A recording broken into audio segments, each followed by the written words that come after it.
Welcome back for my 2-star books of the year. So these are the not super bad to where they need to be burned, but they're also really not that great. And so because this is a longer list, I have picked only a few points for each book to discuss.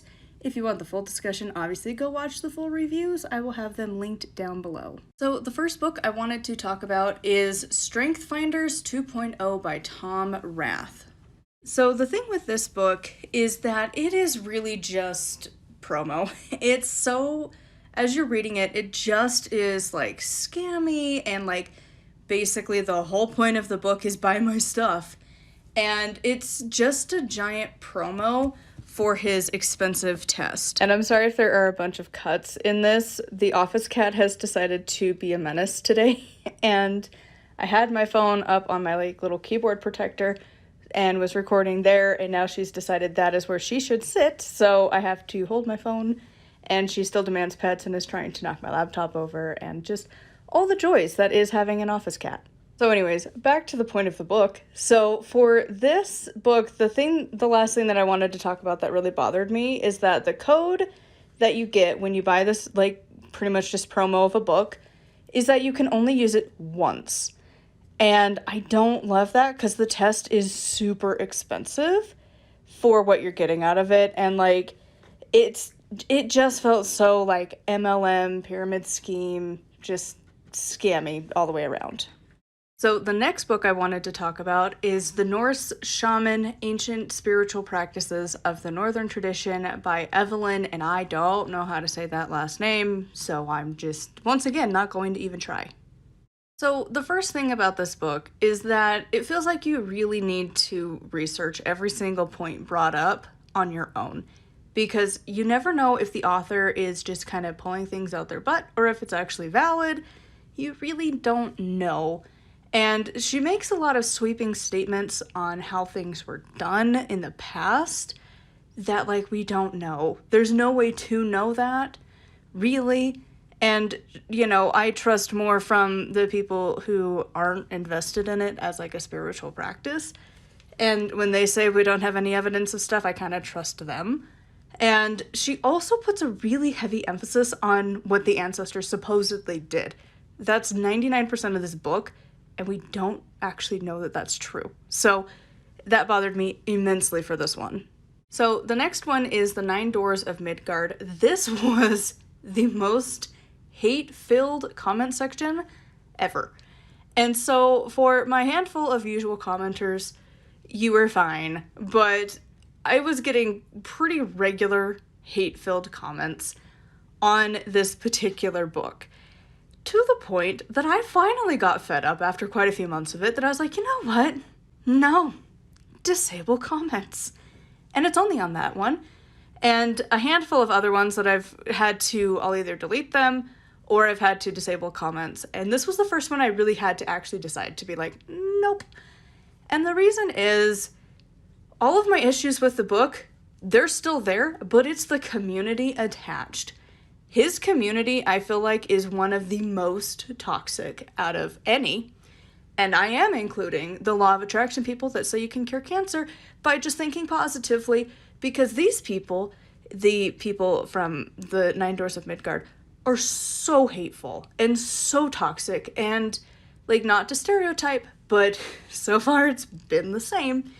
It's always middle-aged, white, probably single, really kind of misogynistic dudes.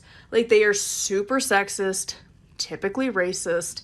They are obviously going to be supporters of the AFA. The author, Edward Thorson, from what I have found, a lot of the proceeds of every book sale, which, let's be real, is not a lot. Authors don't make money. But, like, every sale from a number of his books supports the AFA, and if you don't know who they are, it's a, like, kind of not good community from the Norse, side of paganism. And, you know, they have things about, like, keeping it in your own, and it is really racist and usually kind of sexist, and it's just not a great group of people. And so most people will denounce them, and I think his writing kind of promotes them in a way, and they're kind of flocking to him. And I think it's those people that have come to my comments, But yeah, his community is just so bad. And like, again, the author is problematic on many fronts. That is like a whole deep dive at some point for somebody to do. But like, that all set aside, like, the book wasn't that good, but the community attached is just so bad that, like, I don't want to touch it with a 9-foot pole. I had to put all, like, future Norse content behind a paywall because if you're going to be rude, you're going to pay me money. Like, I'm over dealing with them and all of their pettiness. And, like, they don't like me because I appear young, even though I'm almost 30, which to some people is not old, but at the same time, it's not young either. You're at that fun age. And I'm a girl. And that's their big issue, is that obviously a woman can't know anything. And usually I'm not much of a feminist, but that community is just so toxic, and it's just a constant. And so, like, it's just not... It's because of that community that I can't with any of his work, really. And so all of my issues with the book are kind of, like, paled in comparison to the people that are attached to that community.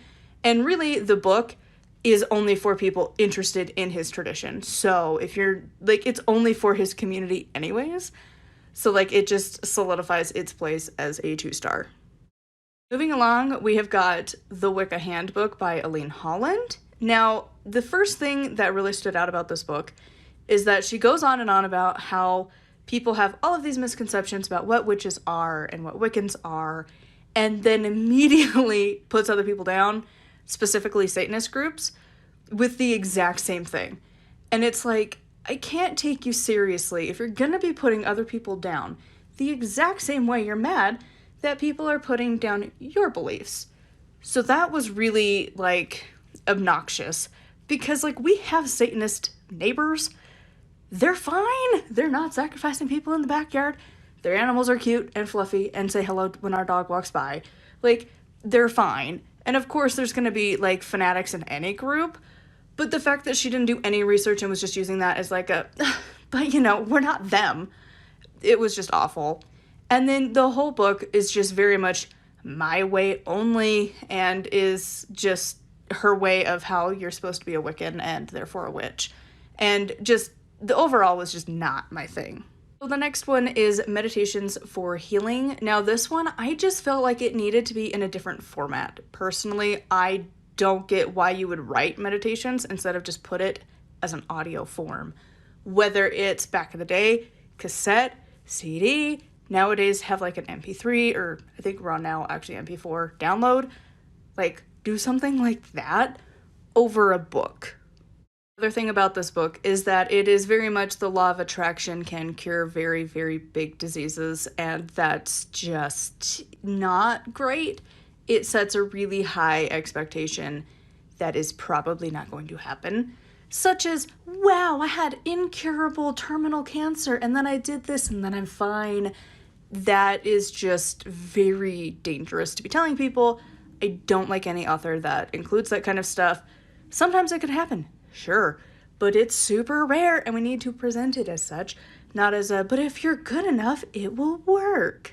Last thing with this book that really just irked me is that it's his name attached as if he's the author. And he really didn't contribute to this book. It's just a bunch of other people. And he's really just more of like an editor and just like a person who like collected random stuff and put it together, which to me doesn't feel like you're the author. And you shouldn't be listing yourself as the author just because you collected other people's work. It's just a random ick. I had that with another book that I read that wasn't witchy, but was like the same thing. And it's like, why is your name listed? Because, like, you didn't do any of the writing part of it, and that's what the author does. Next, we've got Who Were the Celts, and this book was just a hot mess. It was so disorganized the entire time. Like, you were bouncing all over the place, different regions, different times, different people. Like, it never stuck to any point ever. Whether it was the section you were in, and even, like, chapter midsections within, like, it was just so random. And the other thing with this book is that, like, half the book is just the Roman Empire. That's it. That's not what nobody was here for, but okay. It just, other people complained about it too, but yeah, it's like half a book on just the Roman Empire. and like really random because, again, not organized in the slightest. Next, we have got Witches, Heretics, and Warrior Women. If you couldn't guess by that title, it's going to be feminist witchcraft. If that's your thing, you might like it, but like, I don't. And then also the thing that really bothered me is that she reimagines historical figures to fit her feminist witchcraft narrative. Honestly, I would be a bit offended for the people. Like, they're very, like, if you look at how they lived their lives and what they believed when these people were alive, they were not into witchcraft, like, at all. They were devout Christians. So to try and reimagine these people as, and really just these women, as being a witchcraft figure just feels wrong on so many levels. And so those two things combined was like, hard pass. Moving along, we've got light magic for dark times, more than 100 spells, rituals, and practices for coping in a crisis. That's not what this book does. It is not if you're having a crisis. It's like if you have an off day. Like, it is the most basic advice ever and really didn't have any witchcraft to it. It's just like if you had gone to a counselor to get like some basics on like, I'm like kind of having some off days, but like you're not even diagnosed with anything. And like if you look up anything to do with like trying to improve your like mental health on your own, that's what this book was. And they're like, you know, pretty generic and definitely not for a crisis. Next, we've got The Power of Candle Magic. The foreword mentions this right away and was just a red flag. And it's like, you may not like it. And it's like, if you're telling me that, that's a problem. Because the 9 Doors of Midgard had that too. And it was like, oh no, if you're warning me that people hate this book in the foreword, that's not great. Because there's probably a reason a lot of people hate it. And this was no exception. Because this book doesn't actually really discuss candle magic other than just being like a basic 101 book that doesn't even really cover candle magic in depth at all. It's just really generic, all things magic, not just candle magic. And then the way this author writes is just so self-righteous and is constantly bashing other people, and it's just his way is the only way, and it got old so fast. Next, we have got Llewellyn's Little Book of Dragons, and this book is out there. Like, it feels like you need to have like the tinfoil hat as you're following along for a conspiracy theory, because I still don't know what this author was trying to say. And like, I don't know if it was like satire. I don't know if it's a mockery. If the person actually believes this stuff. I don't know. Because it's like, I've read a few other books on dragons and they don't talk about it like this. And the way the author talks in this book is very weird. Because there's like oils to put on your dragon's scales. And none of the other books, like specifically I'm thinking of like the DJ Conway one I read, there's no mention of that nonsense. Where she's like, they're very powerful beings, but like you don't make an oil to rub onto their scales. And the book that the Llewellyn's Little Book of Dragons never really addresses what they consider a dragon to be. Is it like the Fae? Is it like unicorns? Like what are we talking about? Is it like the gods? Is it like more of a concept? Is it like what is it? Do you actually believe that there are legit dragons just like roaming around like a cat? There's no explanation for that ever. And honestly, that really bothered me the whole time. It still bothers me. Like, I'll still think back on this book and be like, you never actually answered the question. You never explained anything. All this time later, it still gnaws on the brain just a little bit. The next book is Becoming the Witch, and it is very Wicca based. And a lot of times this book dances around the line of cultural appropriation with just how much random cultures are included, which you think would be a good thing, but it didn't actually work as well as you would think. And every time anything is mentioned, it's always just such a surface level, and yet has so many words without saying anything. Like, it's just that very poetic, flowery writing that gets old really fast. Next, we've got Elemental Witchcraft. This is a training book just for their tradition. If you're hoping for any other information, nope. Like, it is really honed into their specific tradition. And it's a Hermetic Wicca book, so if that's your thing, you probably like it. If not, not for you. And the other thing I really hated about this is that it is constantly referencing different training books. There's two in particular that it was like so consistently mentioning that it was like, are you just trying to knock off these two guys? Because like, you are really quoting them a little too much, and your book is structured a little too close to theirs.